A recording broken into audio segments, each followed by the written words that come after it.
Olá, sejam todos bem-vindos. Muito obrigada por estarem aqui. Se são novos aqui, muito obrigada.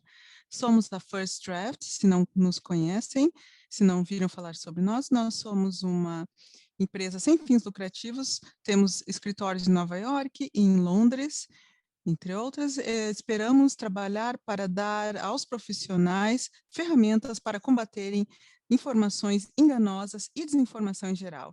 Esse o nosso evento de hoje faz parte de um curso flexível sobre narrativas, desinformação sobre vacina. Até o final desse curso, nós vamos falar sobre comunicação e divulgação responsável, como nós pegamos o que nós aprendemos sobre desinformação a respeito de vacinas e levamos isso para a população em termos de boas informações. Hoje falaremos sobre como evitar amplificar a desinformação.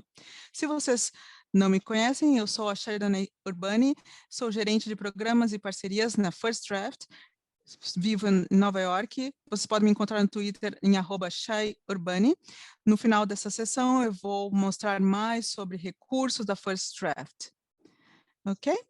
Então, a nossa agenda de hoje será composta por algumas coisas, alguns itens. Entre eles, o primeiro será tendências e coordenação, ou seja, pensar sobre a coordenação do que temos de desinformação online e como nós podemos evitar sermos enganados por isso tudo. Vamos falar sobre um estudo de caso para entendermos alguns desses conceitos. E depois vou falar sobre o que chamamos de trombeta da amplificação, como uma forma de conceitualizar a viralidade, a desinformação, ou seja, como os repórteres, jornalistas e pesquisadores e comunicadores podem se adequar e entender o cenário da desinformação, tentando entender e garantir como não amplificar a desinformação sem a necessidade, não é, de fazer isso.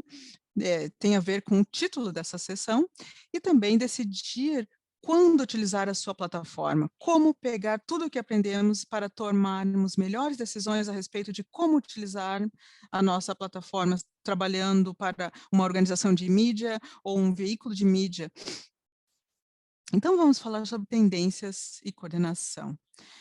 Quero que vocês olhem para essa imagem na tela, essa imagem do TweetDeck. Se vocês já estiveram em algumas das nossas sessões anteriores, nós mostramos para vocês o que é o TweetDeck, que é uma ferramenta, basicamente, para monitorar diferentes tipos de feeds de Twitter, não é? Ou tweets em diferentes locais. É um painel de Twitter, se não conhecem.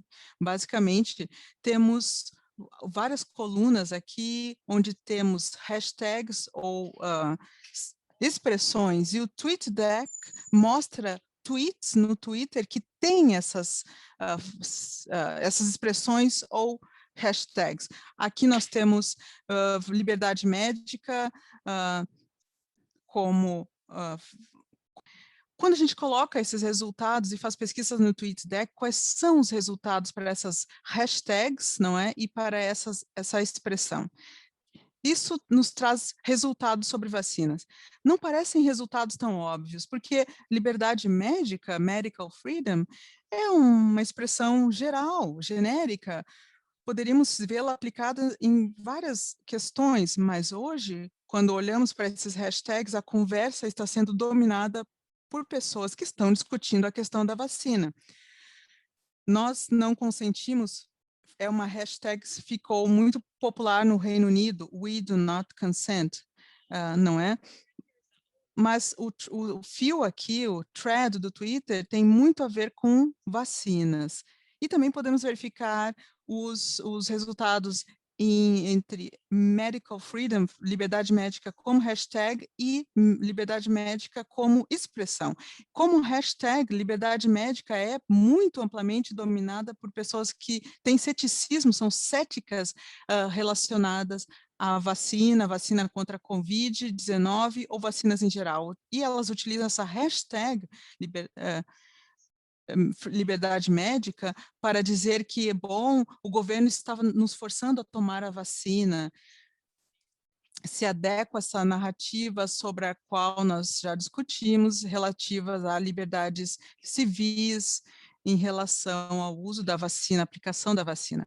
Por outro lado, quando nós pensamos em liberdade médica como uma expressão, algumas pessoas que usam essa expressão a utilizam em termos de falar contra a vacinação forçada, mas algumas pessoas utilizam essa expressão fazendo referência a essas pessoas que estão discutindo a vacinação forçada, ou seja, pessoas pró-vacina se referindo à comunidade anti-vacina.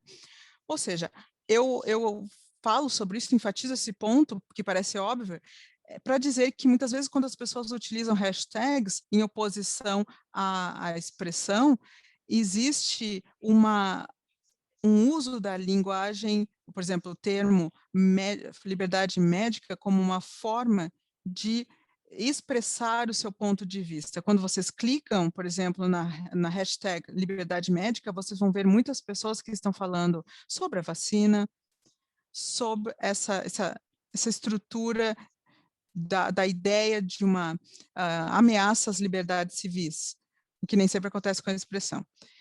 Nós falamos também sobre um conceito que nós chamamos de ocupação de palavras-chave. É um conceito, keyword squatting, um conceito sofisticado para falar sobre a dominação estratégica das palavras-chave. Ou seja, popular esse campo de palavras-chave com seu ponto de vista, de tal forma que alguém que clique naquelas palavras-chave vão ver todas essas pessoas que estão tentando comunicar essa ideia comum. Esse é um termo, uma expressão que foi cunhada pelo Data and Society de Source Hacking. Se vocês não conhecem o Source Hacking, eles têm muitos relatórios sobre desinformação,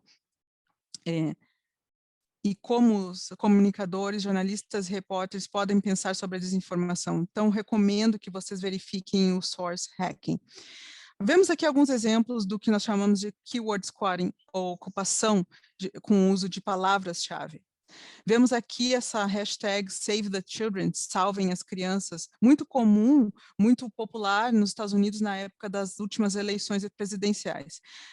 Ou seja, mas essa ideia é muito genérica, muito inócua, digamos assim, quando nós ouvimos salvar as crianças. É claro, todo mundo quer salvar as crianças, proteger as crianças, óbvio. Mas essa foi uma hashtag que foi utilizada por comunidades relacionadas àquela ideia do QAnon, ou seja, de que existe uma conspiração política dominada por políticos de esquerda, de que estão facilitando o abuso, estupro de crianças, especialmente abuso sexual, pedofilia, etc. Eles estão tentando passar esses movimentos do QAnon também para outros países. E, em certo ponto, eles começaram a usar essa hashtag nos seus tweets, e se vocês não percebessem que essa hashtag Save the Children, ou Salve as Crianças, se não percebessem que isso estava ligado a essa ideia conspiratória, vocês podiam pensar, é uma ideia geral para salvar as crianças, um movimento pró-crianças. E vocês poderiam cair nessa armadilha. Vemos aqui um outro exemplo, um exemplo mais engraçado. Também, a certo ponto, a hashtag viralizou relacionada ao impeachment do Biden. É uma hashtag impeachment para o Biden agora, impeach Biden now.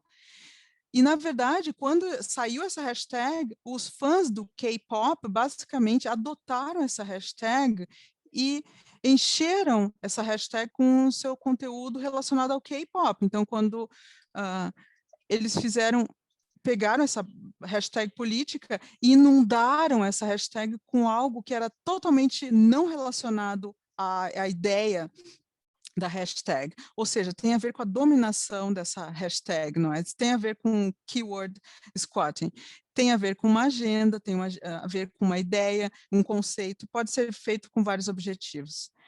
Esse aqui é um outro exemplo do TikTok.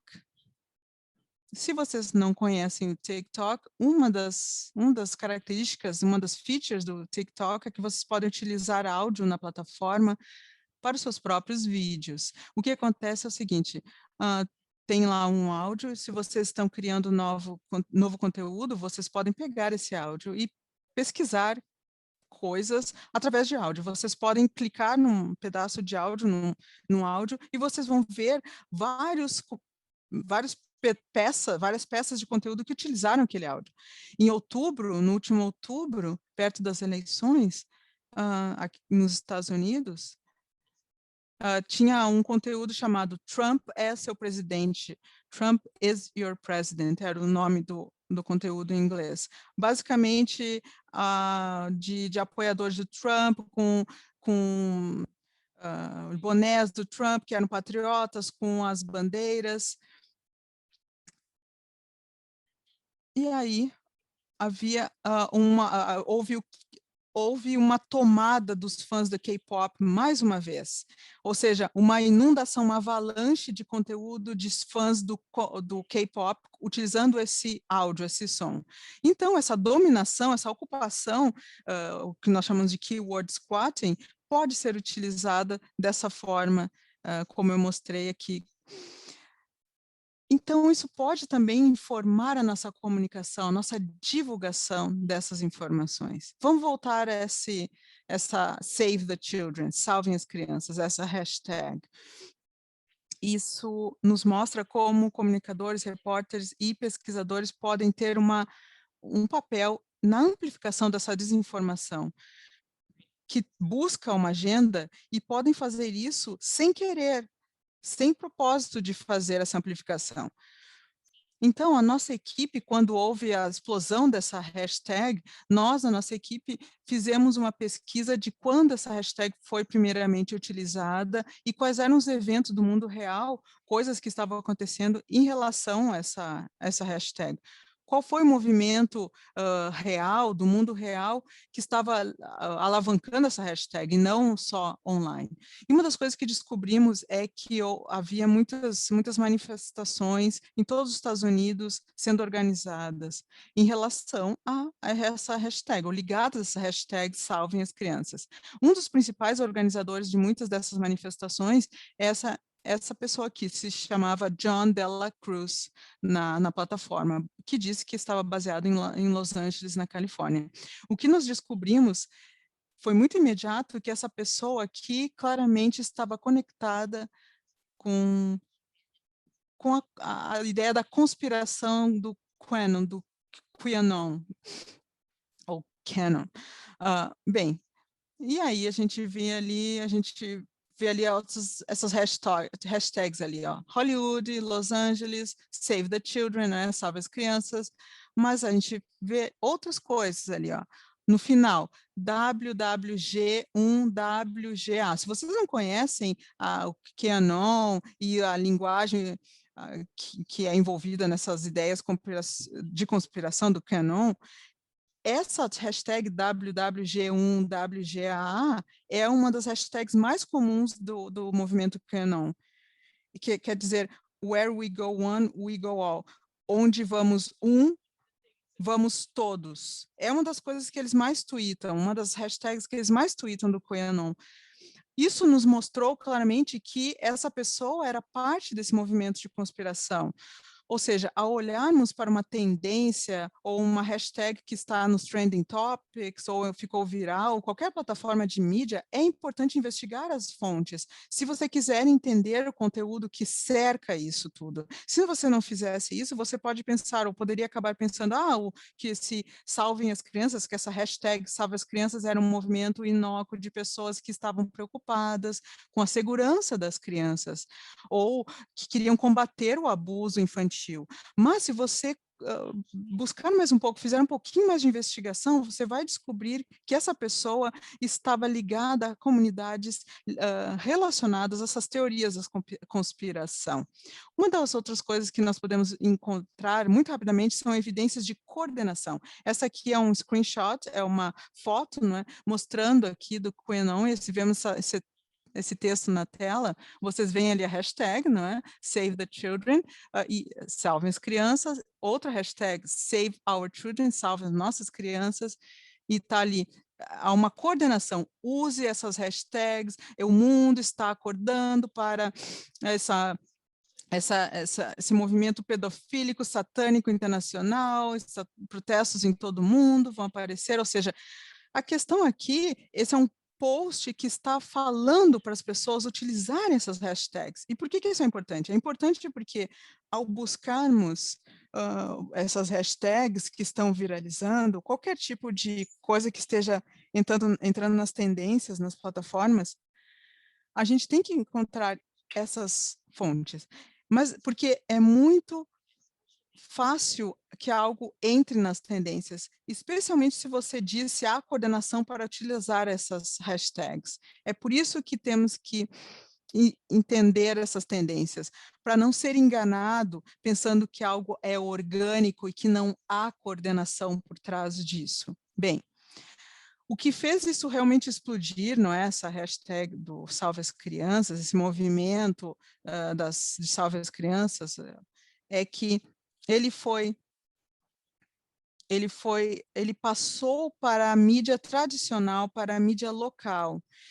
Se vocês fizerem uma busca aqui no Google News com esses slogans, salve as crianças ou salve as nossas crianças, vocês vão ver que muitas reportagens da mídia tradicional nos Estados Unidos foram feitas desses protestos. Ou seja,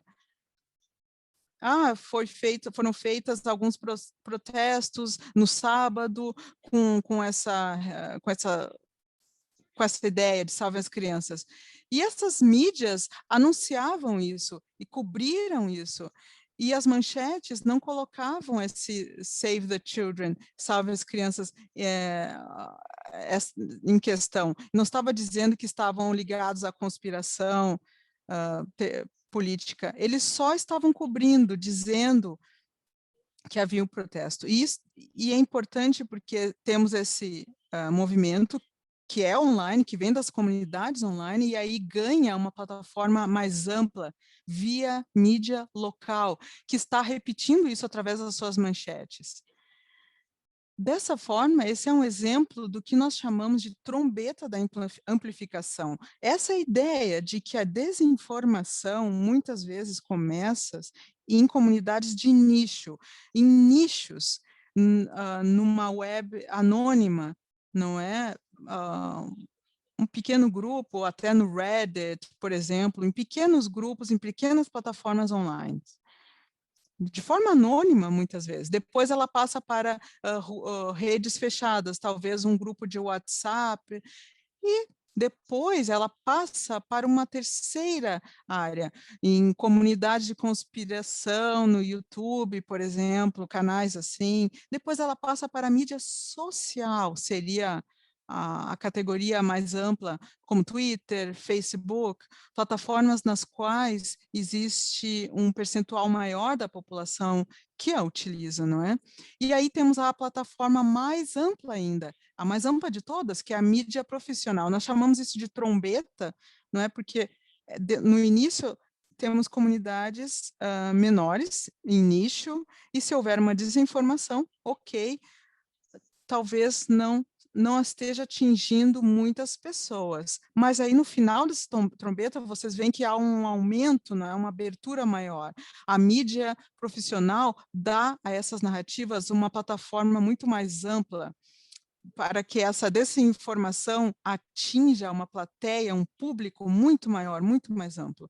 É importante pensarmos isso, porque ao divulgarmos a desinformação, não queremos amplificá-la sem necessidade. É muito importante considerarmos o nosso papel e sobre como nós discutimos a desinformação, para não dar plataforma para essa desinformação sem necessidade. Isso é muito importante, em particular com as tendências nas mídias sociais. Sempre dizemos para os repórteres procederem com um grande cuidado, ou seja,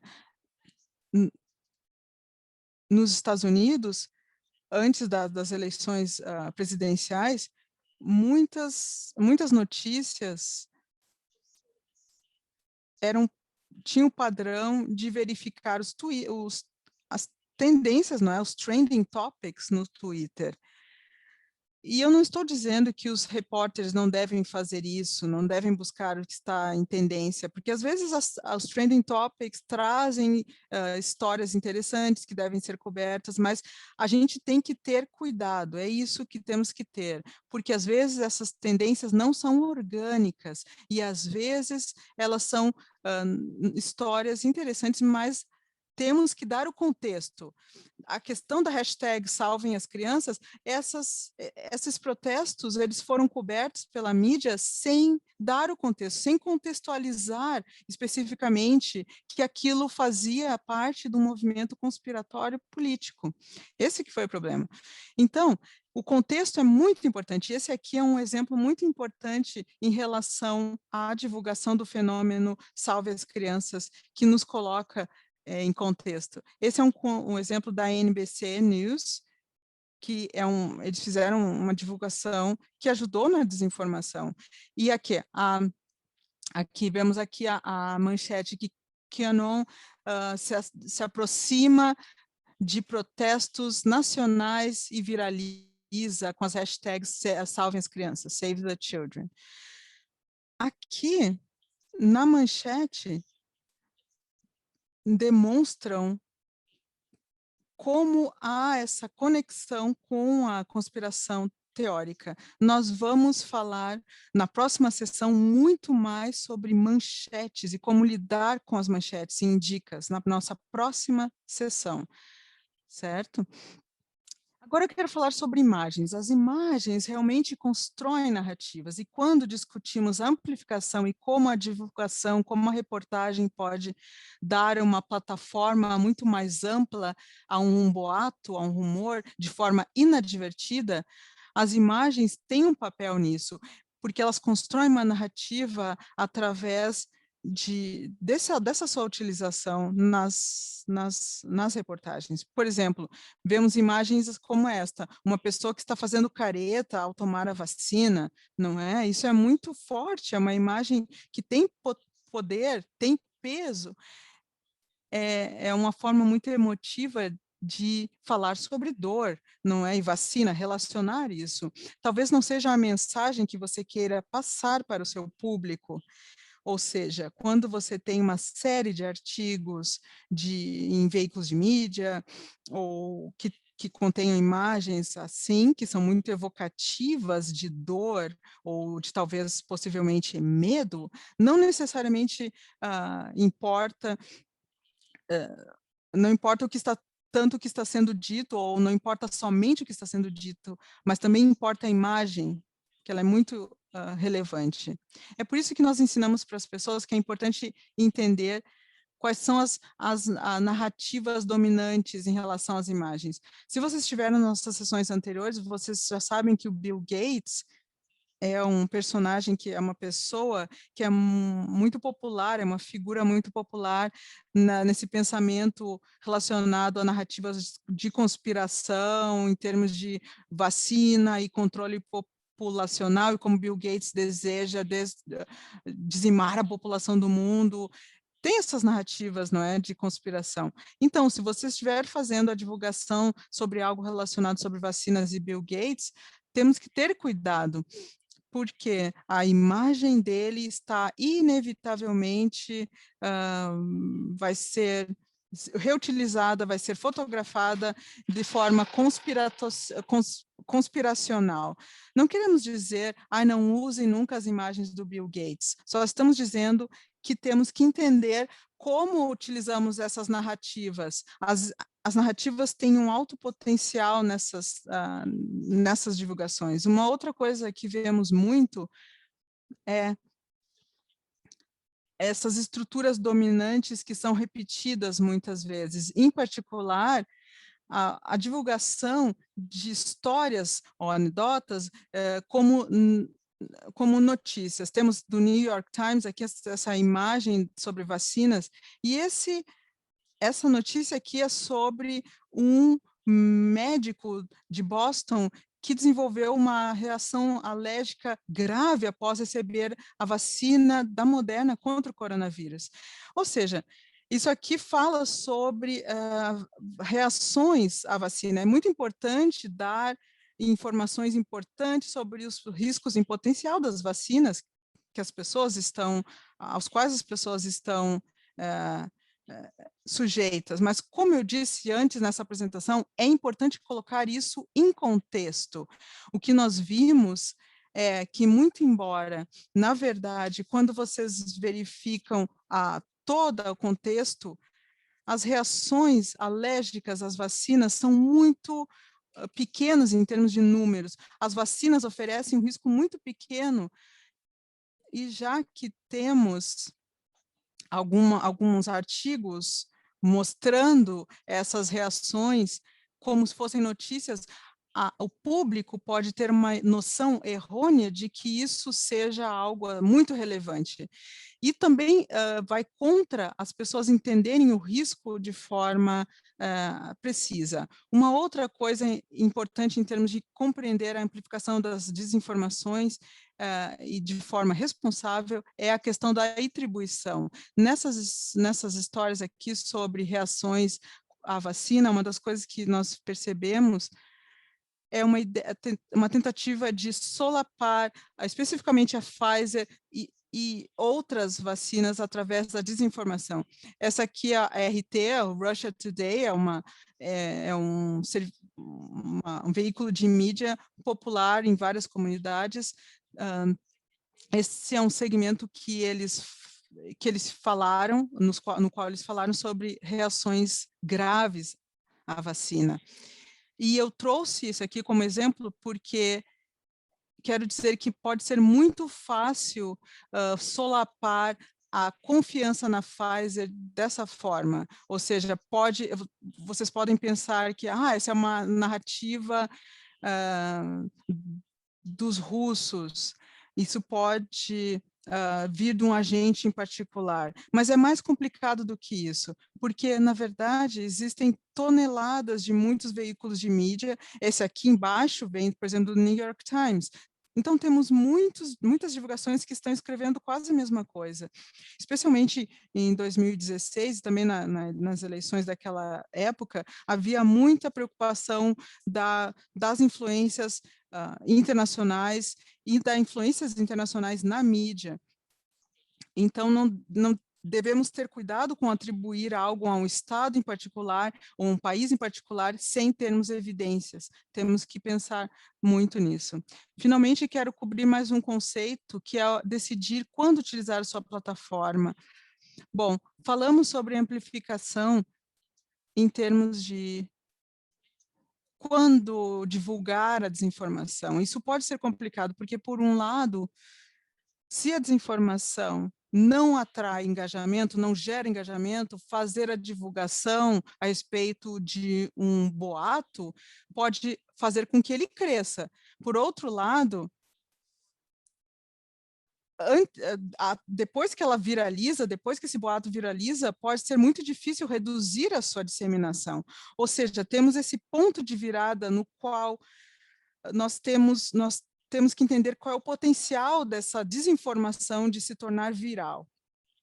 Isso define a qualidade de informação. Temos que tentar encontrar esse ponto ideal antes de entrarmos nesse ponto de virada. Isso tem a ver com